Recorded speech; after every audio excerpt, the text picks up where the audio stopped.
So, hello again.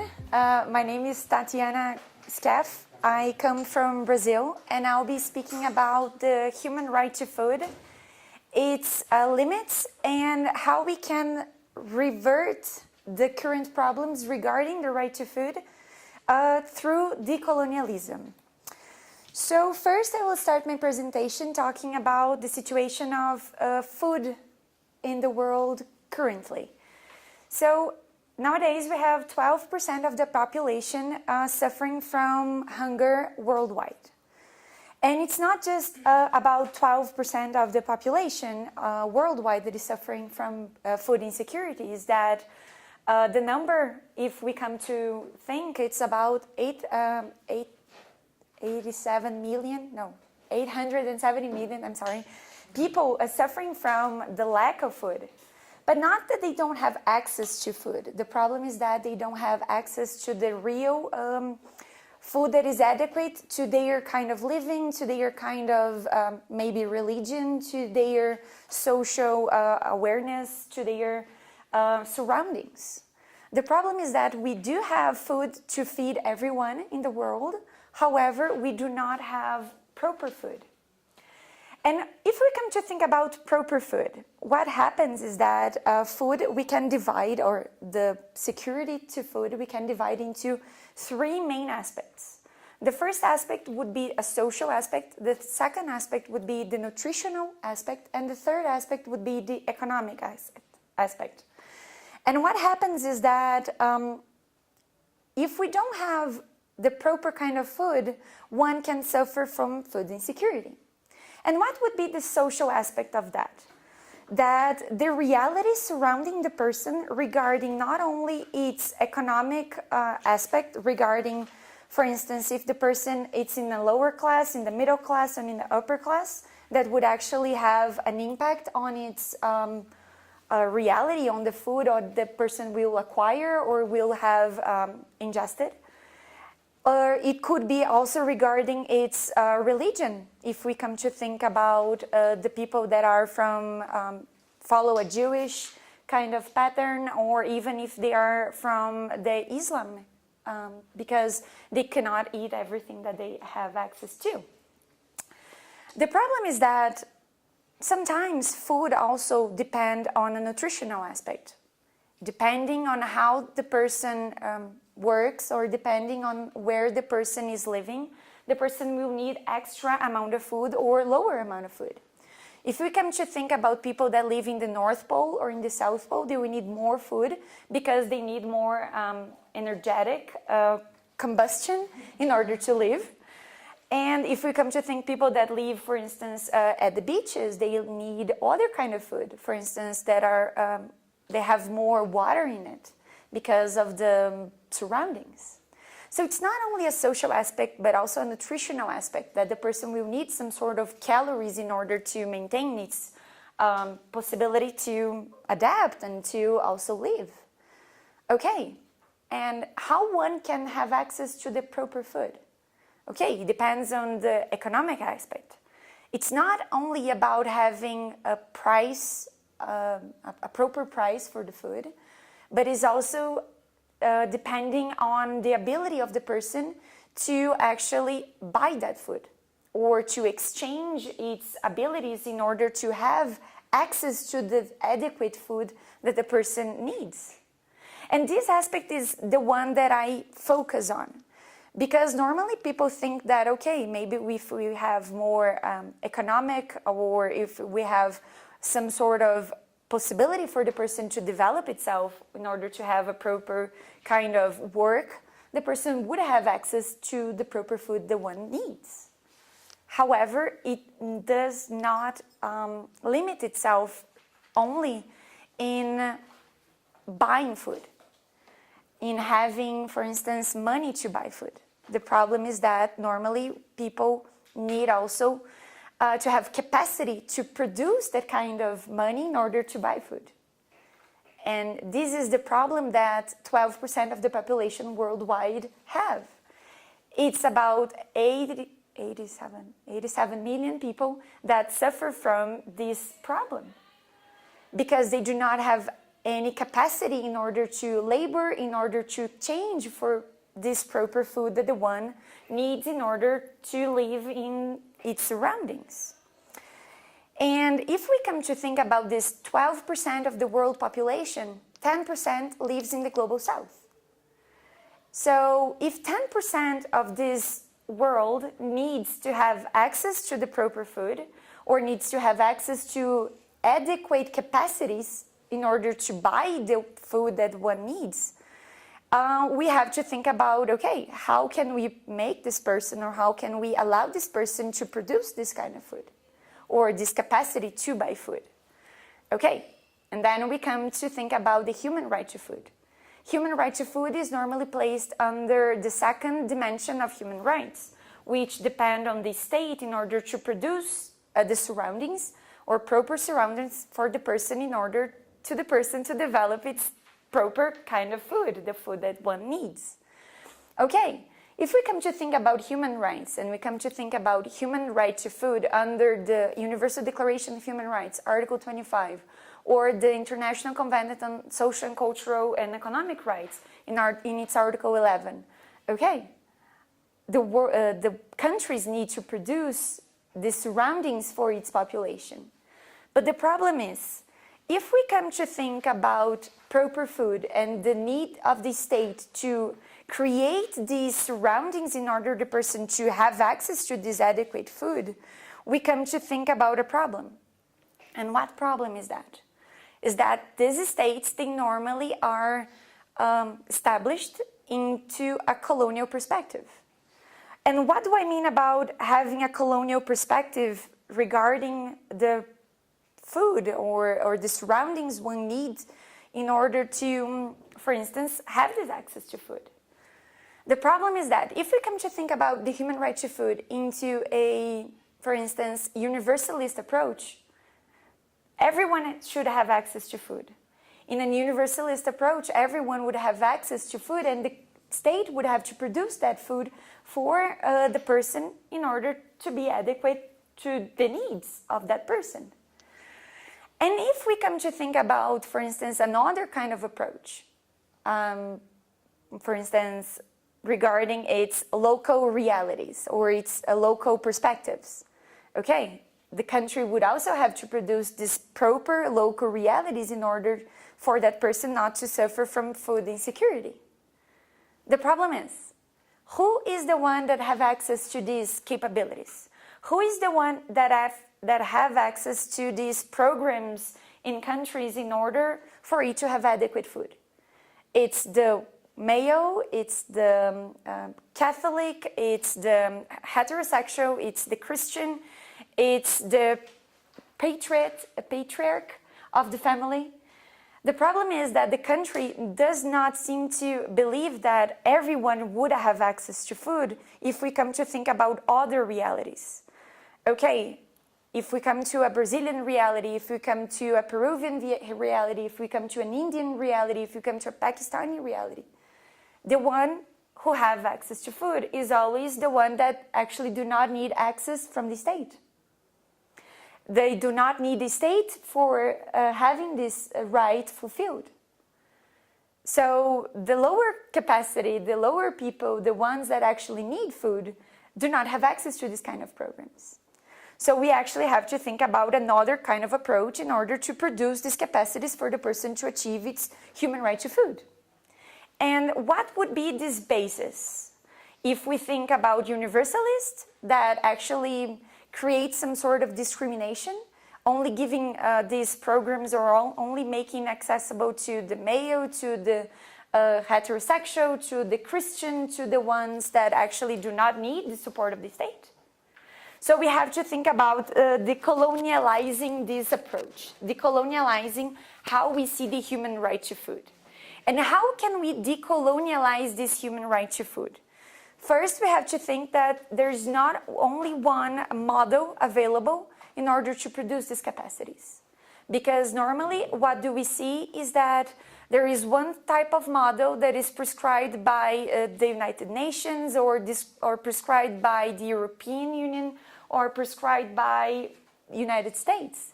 that everyone thinks it's great because in that perspective it works.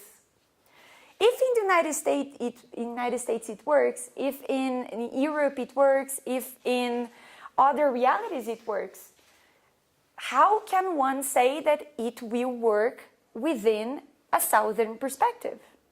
How can one think that it will work in a Pakistani reality, in a Brazilian reality, in a Peruvian reality? The problem is that we have to think about other approaches to the right of food. And we cannot think about as only one model prescribed by the Northern realities, because it will not work within the Southern perspectives. And this is where we come to think about decolonialism as not only a discourse, not only a methodology, but also as a basis to human rights. If we come to think about decolonialism as a basis for human rights, what can we say? We can say that the human right to food is not only prescribed to the male, to the Christian, to the heterosexual, to the patriarch. We have to say that the human right to food would be accessible to everyone, to the female, not only to the male, to the white, to the yellow, to the black. It would have to be accessible to not only the Christian, but also to the Jews, to the Islamic world. So we have to think about decolonialism not only as a discourse, not only as a methodology, but also a basis for human rights. And this is how we can fulfill the right to food. But then we have to think, what kind of models can one prescribe using decolonialism as a basis for human rights? Creating models that would work within a Southern perspective, within a world that is not only based by the United Nations or even by the European Union or the American models. And then, okay, we come to think about some models. And we come to see, for instance, we come across some examples created in the South that work in the South and that are being reproduced in other countries. For instance, Brazil has a program in order to provide food for people that do not have access to the one that are nutritious, according to its surroundings and also according to its capacity. This program is now being implemented in Pakistan. Because it worked in Brazil, because it's not based on an American perspective or even prescribed by the UN. It was created within the Brazilian society, regarding the Brazilian society, and now it's being implemented in Pakistan. And we have another example that it was created in Chile regarding the labeling of food items, that they actually ban, for instance, all the items that have or that would impact in the fattening of the population. And if in Chile it worked and it actually is reducing the amount of people that suffer from, overweight, okay, it worked in the Southern perspective. And it's not based in an American model, in an European Union model. It's different from the labeling that is prescribed in the EU. It's different from the labeling that is prescribed in the Australian, for instance. And now it's being copied by Peru. So we do have models that are created within the South that have actually a basis on human rights, that actually are created to fulfill the human right to food. And these realities are very important in order to create these other capacities within the South to the South. Creating capacities that are according to the situation of these states and not prescribed models by the EU, by the UN, by the United States. And this is how I use actually decolonialism not as a method, not as a discourse, but as a basis for human rights that is not universalist, that is not relativist, but it's actually accessible to everyone. It's a model that would comprise and would affect everyone within the South to the South. So I thank you everyone for the attention. Thank you so much. Hola, buenas tardes. Soy Patricia Barros y trataré del tema de salud global, interés del tercer mundo en situación de emergencia sanitaria. Antes que nada, quisiera aclarar que no hablo español. Puedo entender, pero no hablo. Entonces, mi presentación será en inglés.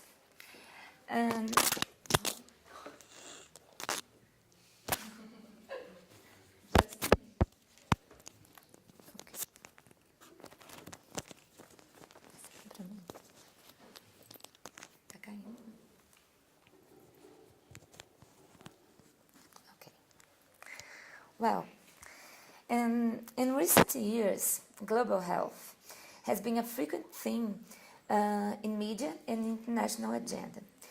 The recent Zika epidemic, which has spread mainly in Latin America, is only one of the sanitary events that threaten the world. Although this outbreak has triggered the enforcement of international health regulations by World Health Organization, the subject has not attracted the interests of international lawyers, even in the countries most affected by Zika virus. Well, the notion of global health is quite questionable. It aims to attend the entire world population, but who, after all, belongs to this global category? And what is the third world position in relation to this supposedly broad notion? Well, global health has strong historical links with international law. Health management has been a powerful ruling tool along history, especially in colonial enterprise. Global health idea and international law have some common aspects. As global health discourse focuses on the entire world population, international law carries universality as attribute. That is, although international law is a legal system originally derived from an European experience, it is applied or imposed to all states regardless they did not participate of its creation. In this sense, globalism and universalism walk in the same direction. They intend to make a broad notion from a particular or strict creation. The connection between global health field and international law in the context of third world could be checked through the application of international health regulations to the last Zika epidemic. The disease seriously hit third world, especially Caribbean and Latin America. And the case is important for analyzing the way international law behaves in practicing for guaranteeing or not the interests of third world peoples and countries in health emergency situations. The paper investigates the correlation between the way internationalists use the notion of global health and the universalist goal of international law. The objective is to identify the beneficiaries of global provisions for health emergencies and to map their relationship with third world. Instead the former notion, in the past it was common to talk about international health, public health. But in the last years, this notion of international public health was, changed. And now we have this notion of global health. And the change is the focus, because the former concept was in the sense of protect the countries of diseases that come from other countries. And global health is other notion. The focus is not just international health cooperation, but it's the awareness that protecting someone or protecting one country, you are protecting other countries or everyone, because we are in a globalized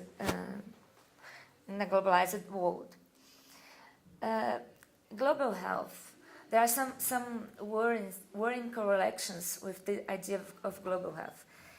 Because this idea of global health is commonly associated to a political theme. I feel that there is no ideology, a technical knowledge, and it's a kind of deep politicization of sanitary discourse. And this is strong. It's something that is strong, strengthening this discourse.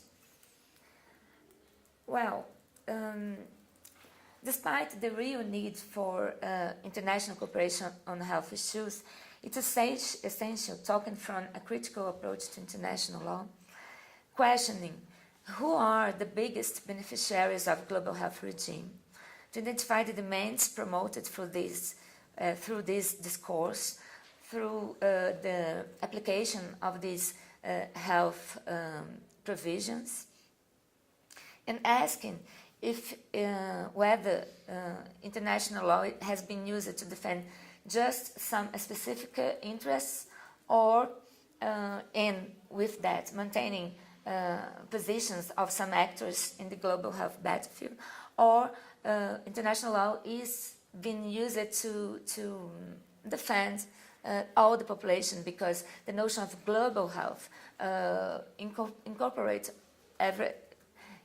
have to be incorporate everybody. Well, and there are something very important to say and remember and thinking in the colonial origins of international law.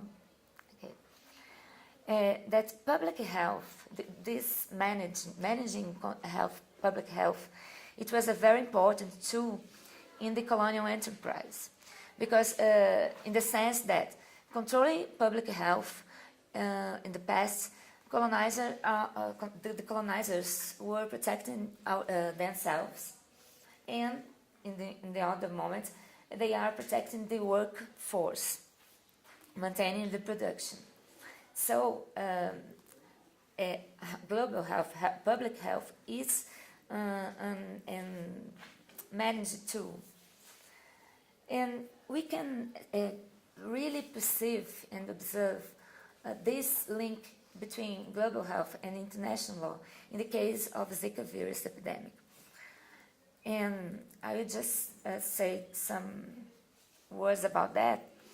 But in other work, I analyzed all measures taken by WHO, and all of them were in the sense of just control, make the vector control, that is, just control mosquito. And this is very important, but it's not just that, because in the constitution of the WHO, there is some provisions that the organization is compromised to prevent diseases, to control and deal with socioeconomic determinants of diseases, and they didn't do anything in this sense. So what we can see in this case, that all the work of World Health Organization was in the sense of stop the disease in third world, in Latin America, Caribbean and Latin America, and just that. This is we can say that this is reproduces a colonial logic in the sense of maintain disease in third world, or in the past in the colonies, and break this disease to arrive in the first world or in the global north. And it's interesting to say that the health emergency of Zika virus was formally finished just, I think it was 1 or 2 months, the Olympic Games ending. So when we had less foreign people in our country, so they don't need more and formal health emergencies. Concluding, what I really want to say is that international law is always reproducing colonial practice. It's not so clear like in the past, but this happens, still happens. And global health field is a field very sensitive for that, especially because it's associated with a technical knowledge. So theoretically, a political field, and so it's this colonial aspect that I want to show. Is that? Thank you. Bienvenidas otra vez, bueno, bienvenidas porque nuestro público es mayoritariamente femenino al externado. Esta pues es mi casa de estudios, yo soy abogada de esta universidad y profesora e investigadora también de esta casa. Yo hoy les voy a hablar de un proyecto de investigación que está en construcción y que estoy segura trata de un tema que nos interesa a todos, pero que no lo revelamos públicamente, que son las drogas o las cosas que nos enervan el sistema nervioso central. Pero bueno, hablando en serio, esta es una investigación que nació con el propósito de revelar o desentrañar algunas relaciones de poder colonial e imperial que se reproducen en escenarios como Naciones Unidas a propósito del régimen internacional de fiscalización de las drogas. Y lo quería hacer a partir del estudio de un caso puntual. Sin embargo, y hago esa aclaración que así nació siendo el proyecto, porque hoy es una cuestión completamente distinta. A lo largo de mi trabajo de investigación yo me di cuenta que había preguntas más importantes para resolver que simplemente develar cuáles son como las relaciones de poder coloniales e imperiales que están detrás de ese régimen, sobre todo porque eso está ampliamente documentado. Entonces hoy les voy a hablar de lo que es hoy en día mi proyecto, que es cartografiar repertorios de acción y lucha de organizaciones mexicanas pro reforma o que buscan reformar la política de drogas a nivel global, cuyo corte vamos a asumir aquí es prohibicionista, represor, criminalizador, etc. Y en todo caso me genera mucha sorpresa que que es un régimen en el que es tan evidente esa matriz colonial e imperial, no sea una cuestión que estemos discutiendo en este evento de forma más amplia. Sin embargo, me acuerdo cuando me hago esta pregunta de que este régimen internacional de fiscalización y su estudio y el análisis de ese régimen ha sido cooptado por el derecho penal y por los estudios de seguridad. Y las reflexiones críticas las hacen principalmente los movimientos sociales. Entonces, justamente por esa afiliación intelectual y política con los movimientos es que yo decido estudiarlos a ellos y no al régimen en sí mismo. Entonces, con esto empiezo el fondo diciendo, o me hago la pregunta de por qué es importante estudiar a estos movimientos sociales y por qué es importante el pensamiento crítico del derecho internacional para pensarse esos movimientos. Y entonces eso me lleva a mi primera como subpregunta y es sobre el objeto de estudio. Y yo creo que repensar el derecho internacional pasa también por repensarnos el objeto de estudio de los estudios críticos. Yo comprendo que los estudios quieran ir a develar cómo las normas se construyen obedeciendo a ciertas relaciones de poder, etcétera, pero yo creo que repensar y renovar el derecho internacional también parte, o creo yo, y esto es una cosa que me parece importante, de centrar como objeto de estudio al mismo derecho internacional y empezar a pensarnos cómo interactúan las personas con ese derecho. Y ahí es donde viene mi segunda pregunta de estudio y es, yo no creo en una perspectiva 100% instrumentalista del derecho, es decir, yo no creo que el derecho sea 100% una herramienta al servicio de la dominación política o económica. yo le reconozco o reconozco en el derecho un ámbito con una disciplina, digamos, y principios propios, pero que en todo caso se constituyen un campo social en disputa y que en esa medida no es solo relevante cómo se crea el derecho, sino cómo los actores sociales interactúan con los significados que queremos derivar de las normas. Si no creyera esto, simplemente les diría, pues pongamos una bomba atómica y acabemos con esto, porque no hay posibilidad alguna de agencia. Si creyera que definitivamente no hay forma alguna de luchar y de revertir el orden mundial. En esa medida veo que primero los movimientos sociales pugnan por el significado del derecho y el derecho es un vehículo que genera significados importantes y relevantes para la sociedad. Entonces, eso me lleva como al planteamiento de mi hipótesis, y es que el movimiento social mexicano pro reforma de la política global de drogas es mi objeto de estudio. Yo pretendo cartografiar sus repertorios de acción y de lucha, partiendo de la premisa de que en este asunto el derecho internacional consagra un régimen de fiscalización que carece de autonomía relativa en la medida en que el desarrollo de sus instituciones reproducen brechas epistémicas, geopolíticas, racistas y sexistas. Entonces, ¿cuál es el régimen internacional de fiscalización de las drogas? Bueno, básicamente parte de tres convenciones: la Convención de 1961, que es la Convención Única de Estupefacientes, que crea el régimen de fiscalización y sus principios prohibicionistas; la de 1971 sobre sustancias psicotrópicas, en las que se pone como propósito global erradicar de plano la hoja de coca; y por último la Convención de 1988, que establece todo un régimen de criminalización y de persecución del crimen organizado a propósito de las sustancias. Entonces, a partir de, ¿y por qué yo hablo concretamente del espacio de la UNGAS? Porque las UNGAS, que son sesiones especiales de Naciones Unidas, de la Asamblea General, y que son convocadas siempre por miembros del Consejo de Seguridad, permanentes o no, son los escenarios privilegiados donde a lo largo por lo menos de las últimas 3 décadas se ha definido la orientación de la política global de drogas en el mundo post-convenciones.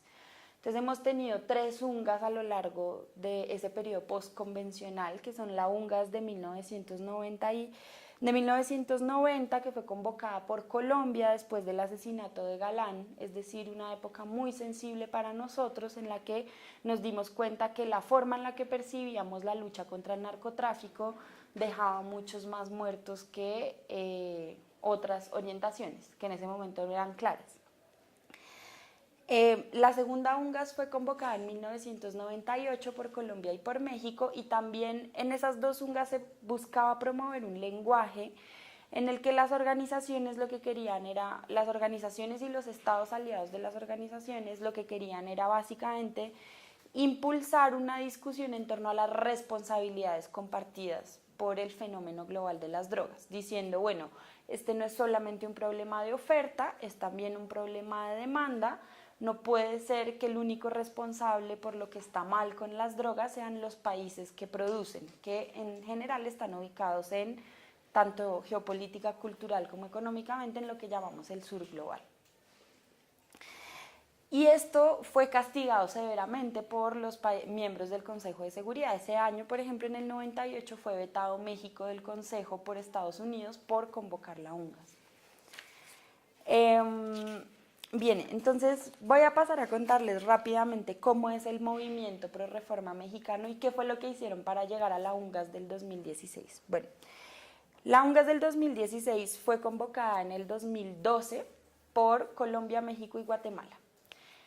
Estos 3 países hace mucho tiempo vienen impulsando a nivel global la idea de reducir los daños del consumo de las drogas, pero también de toda la cadena de producción, comercialización, etcétera, de las drogas. Esa convocatoria de la UNGAS viene después del 2009, que es el año en el que se expide el último plan de acción y declaración política del régimen de fiscalización, que básicamente tenía 3 premisas, y es controlar la demanda, controlar la oferta y garantizar la cooperación entre países para perseguir el crimen organizado. ¿Cómo se organizaron cómo nacieron las organizaciones mexicanas? Nacieron en el 2006 con la presidencia de Felipe Calderón Hinojosa, quien 11 días después de haberse, digamos, posesionado como presidente, 11 días después de posesionarse como presidente, le declara la guerra a las drogas y saca el ejército a la calle. Entonces hay una militarización de la seguridad en México, y eso hace que surjan movimientos que dicen, bueno, el problema es el prohibicionismo en sí mismo. Entonces se organizan varias organizaciones, algunas que son think tanks intelectuales, son personas preocupadas por el tema, sobre todo desde las políticas públicas, y de otro lado, organizaciones que ya venían trabajando en temas de crímenes de Estado y que se dan cuenta que los crímenes de Estado son justificados a través de la política de prohibición. Entonces, ¿qué hicieron antes de la UNGAS? Lo primero que hicieron fue buscar aliados estratégicos a nivel internacional.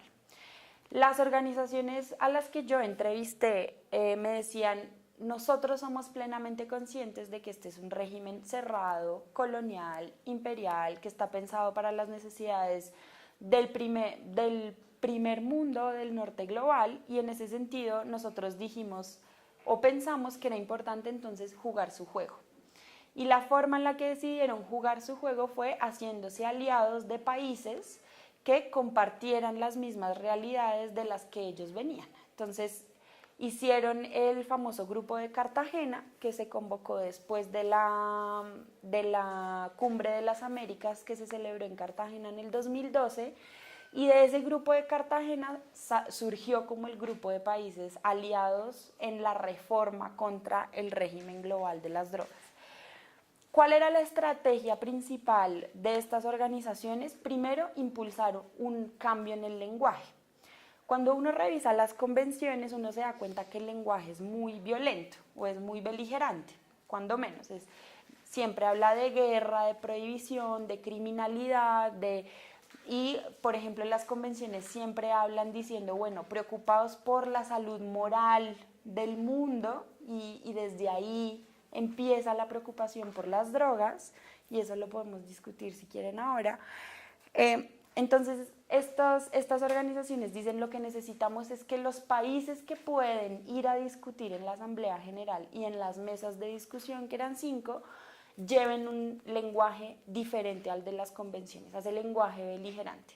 Entonces, impulsaron a través de una serie de estrategias que incluían eventos formales e informales con miembros de alto nivel de los gobiernos, otras organizaciones regionales, incluso organizaciones del norte global, esa estrategia de nuevo lenguaje. ¿Qué lenguaje? Pues hablar de reducción de daños, hablar de derechos humanos, que aun cuando yo conozco las críticas profundas que se formula el discurso de los derechos humanos desde la perspectiva postcolonial y decolonial, no existe el discurso de los derechos humanos en el mundo de las drogas en Naciones Unidas. Entonces esa era una estrategia importante.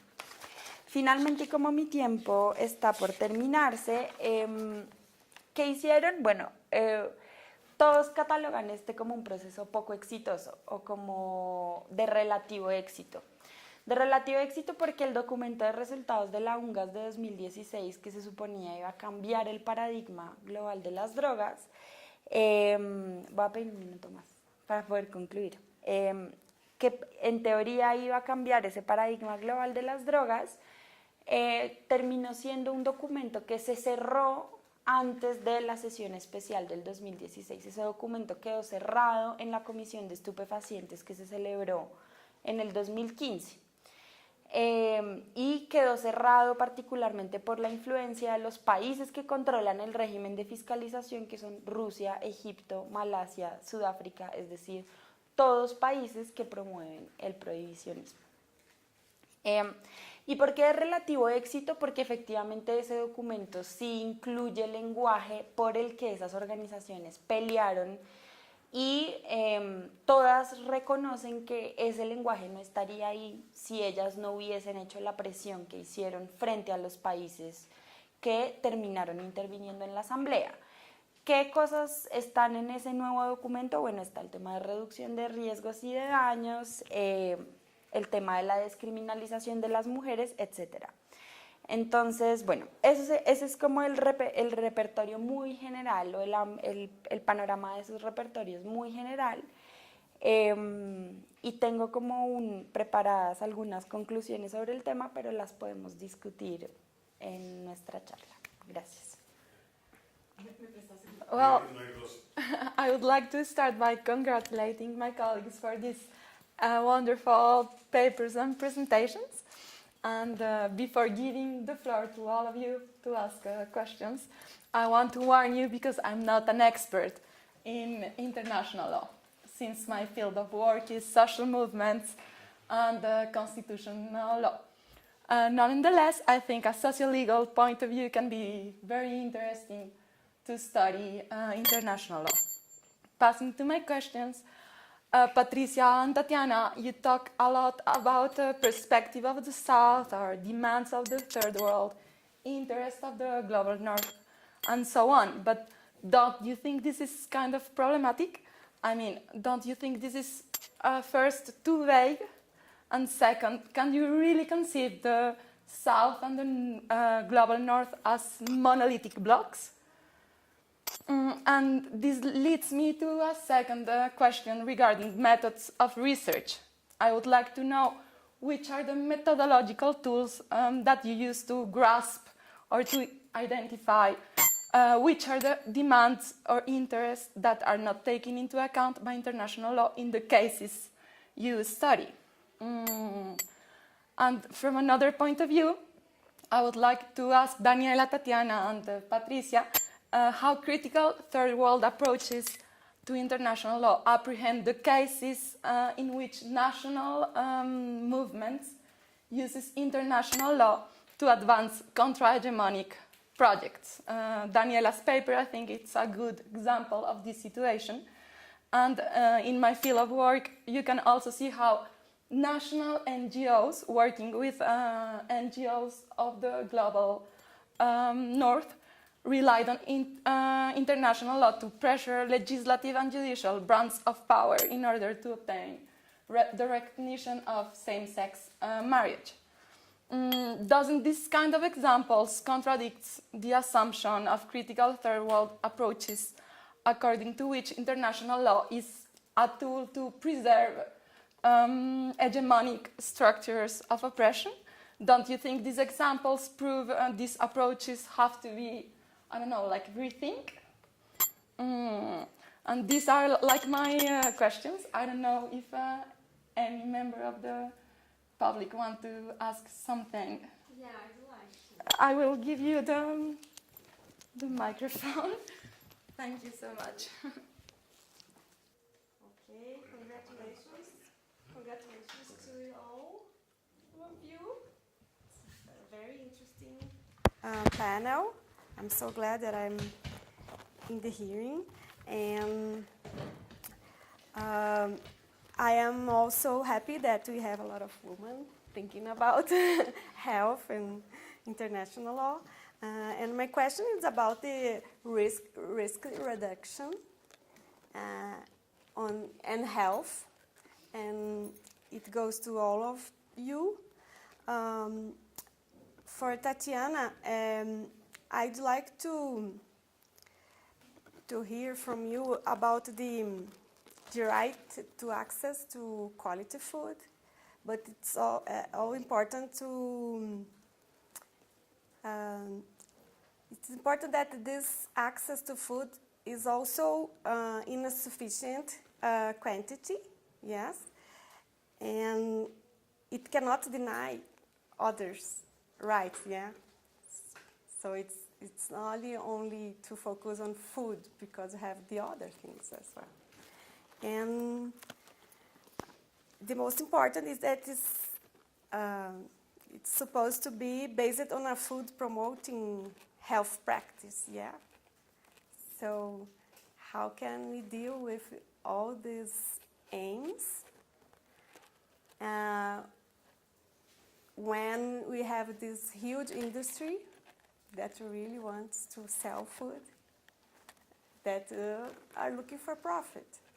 And we know, like in Brazil, we have a problem that people, they pass from the malnutrition to obesity.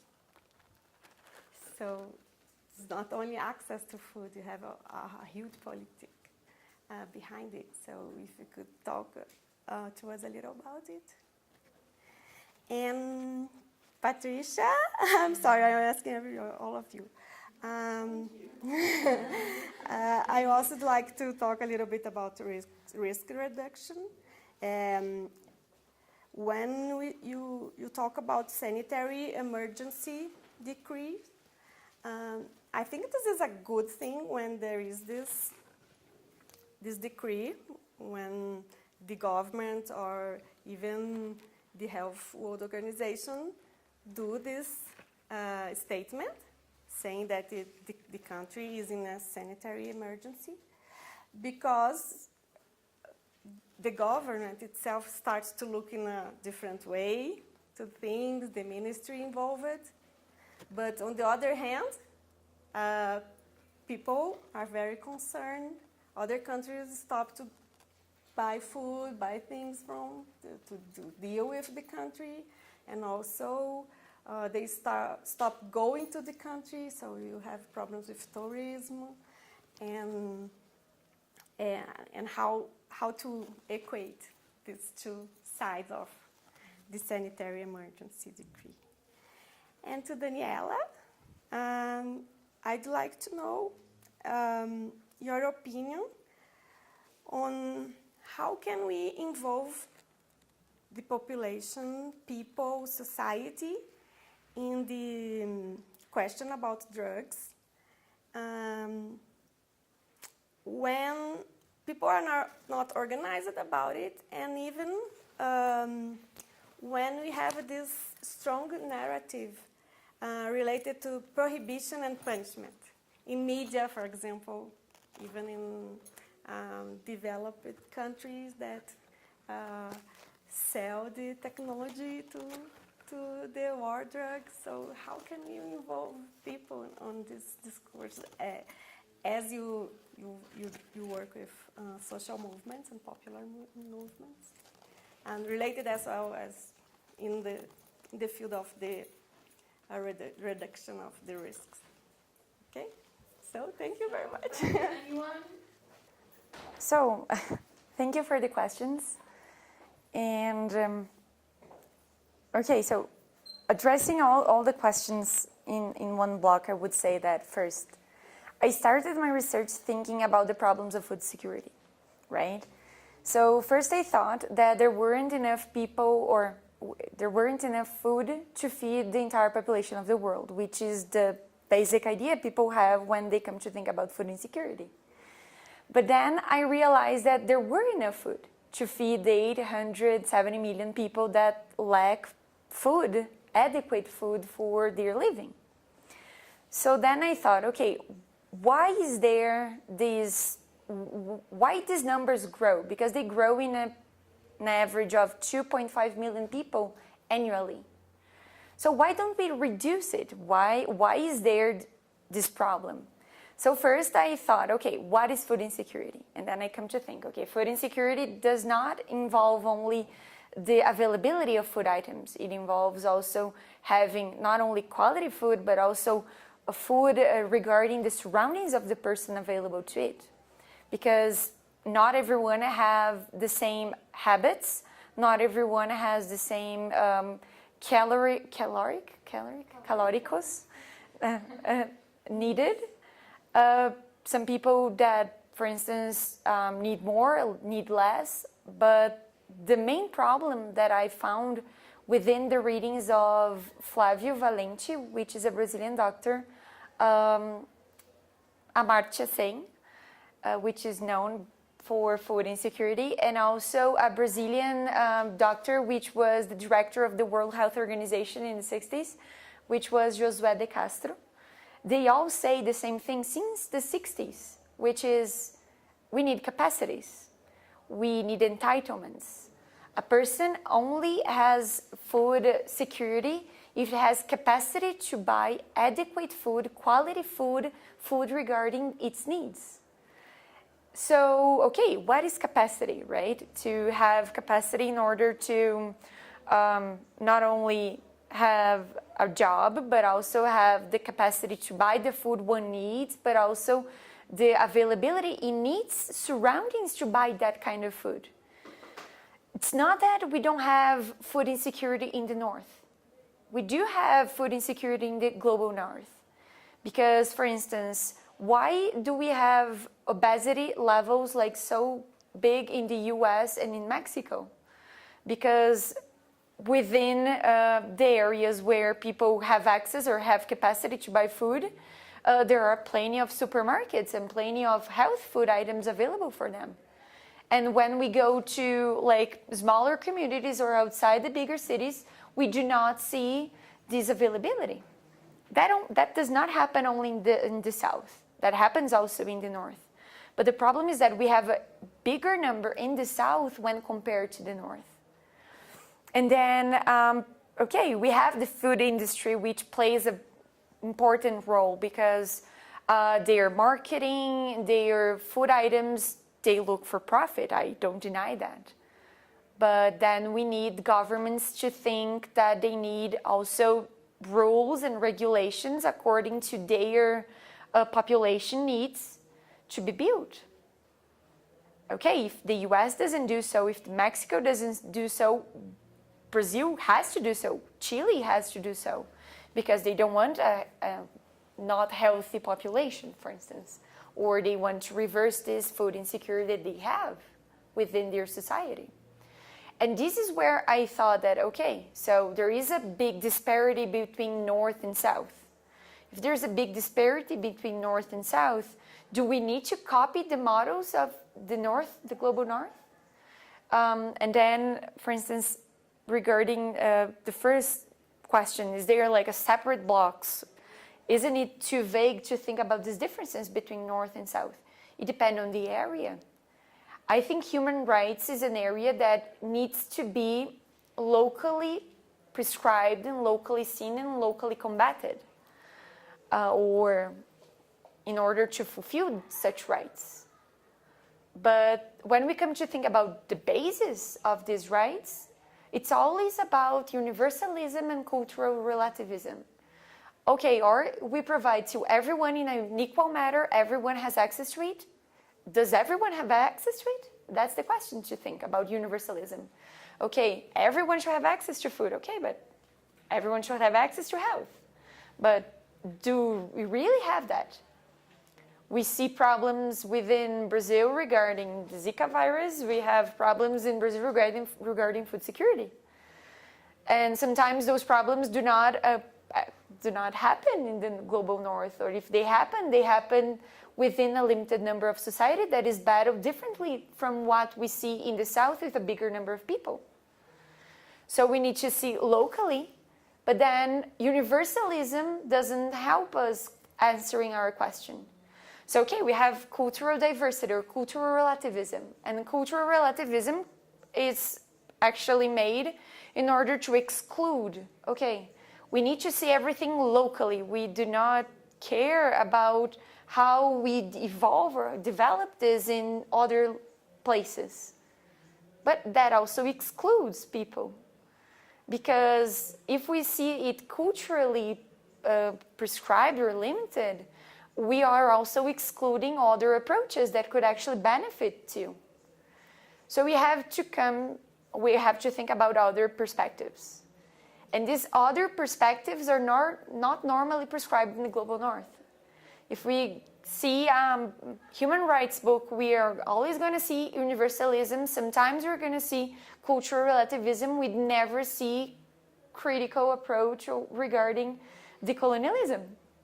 There's not a human rights book that writes about, okay, decolonialist approach. So we have to think about other bases to fulfill and to actually help these human rights to be prescribed for the population.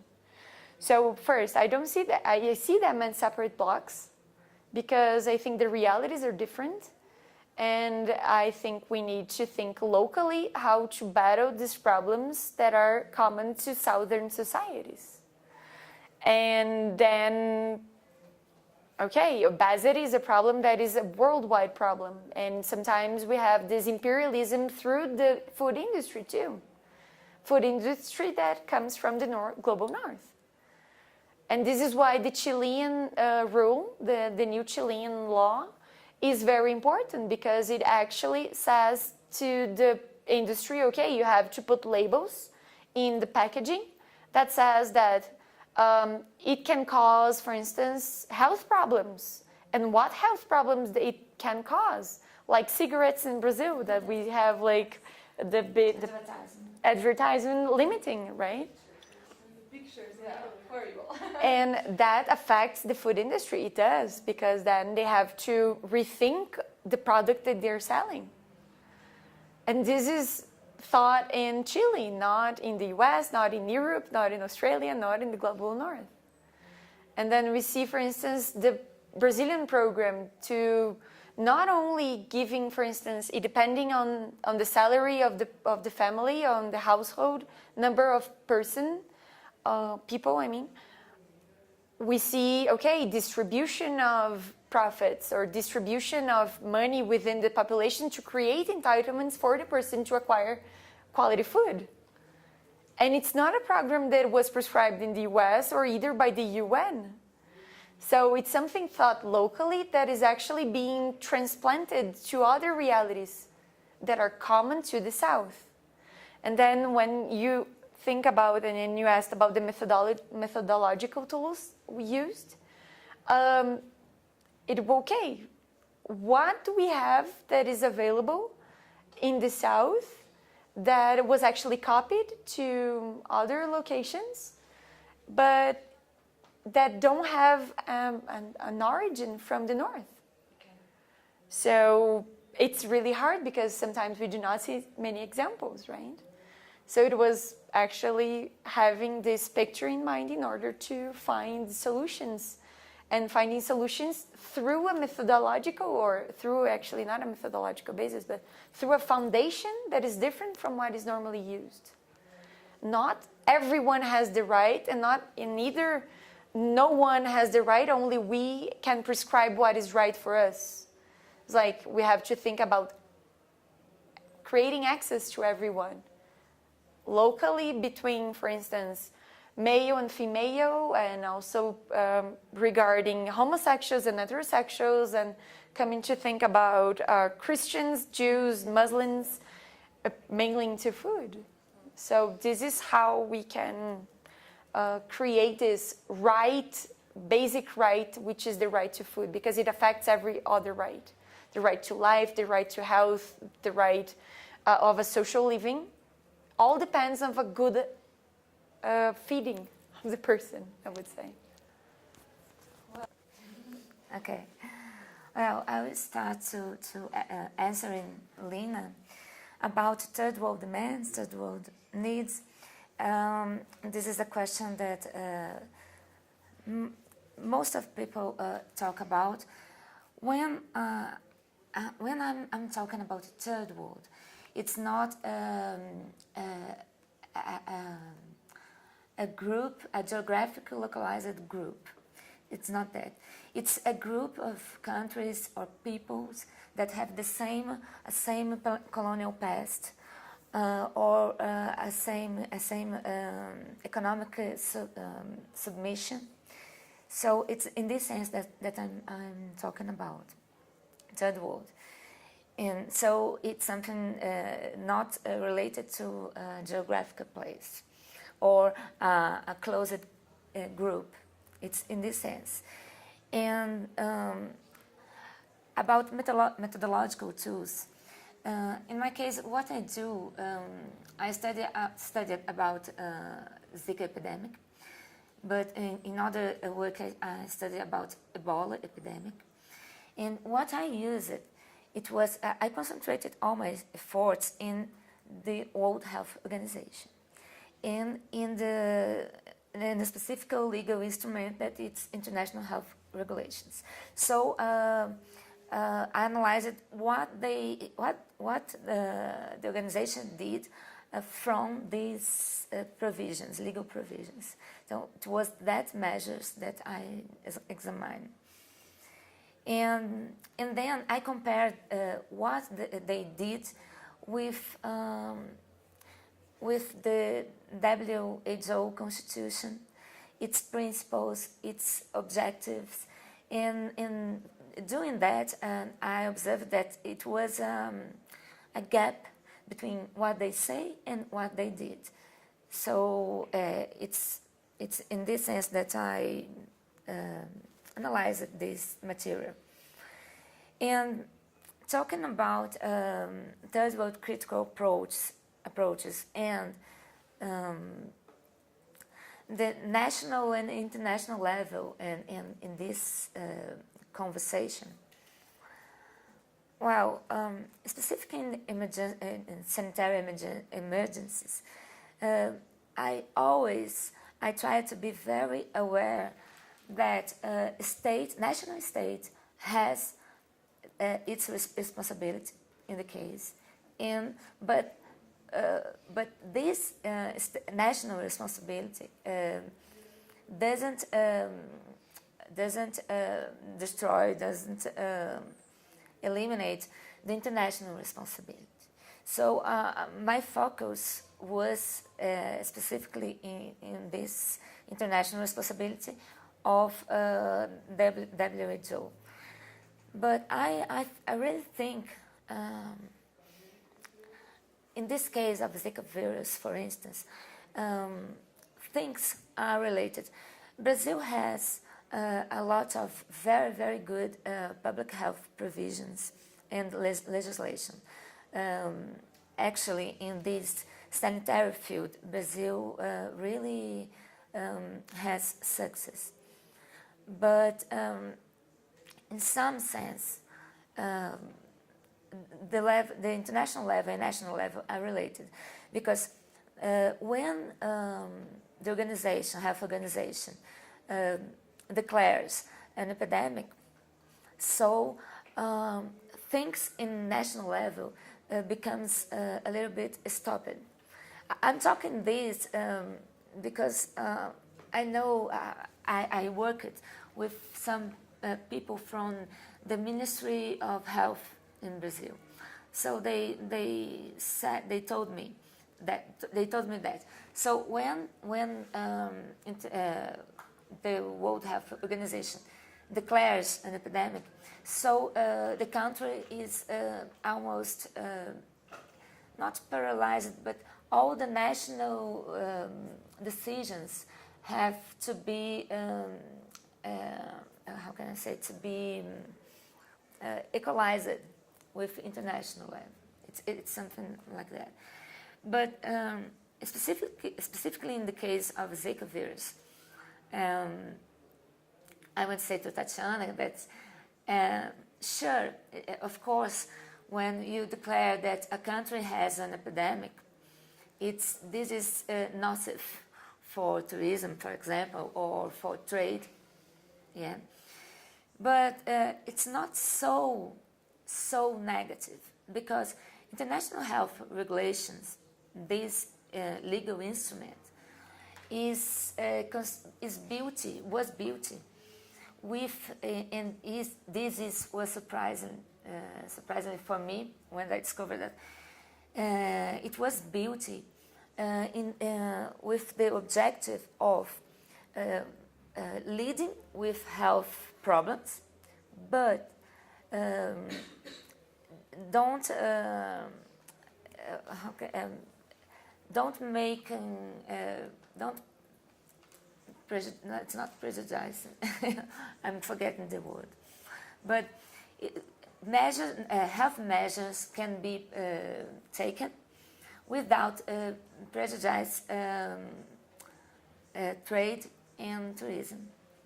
So it's not so negative, but I agree that it's not so good for a country. but it's a kind of value. It's a question of value. Because when you stop officially an emergency, what happens in practice is that money go away. Because when you have an official emergency, you can mobilize money for that cause, and not just that, you mobilize money in the attention. In the case of Zika virus in Brazil, when the emergency stopped, all the victims were forgotten. All the attentions for taken away for this cause. And it was not a disease that is just go away. There are the how can I say, the baby's problems, but it's there are the bad negatives results that prevails in the time. So it's a question, it's a health problem of a long time term. So this is the problem of, and just for illustrate this case, some weeks ago, the most important laboratory just stopped the research and production of a Zika vaccine. So this is what happened in the practice.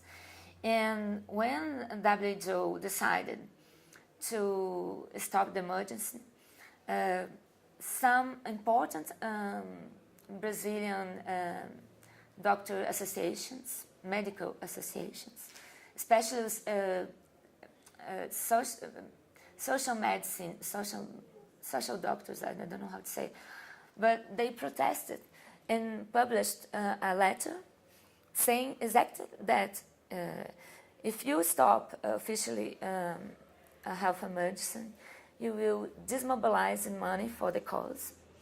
Victims will be forgotten. This is the end. In the end of the day, is that. So it's this.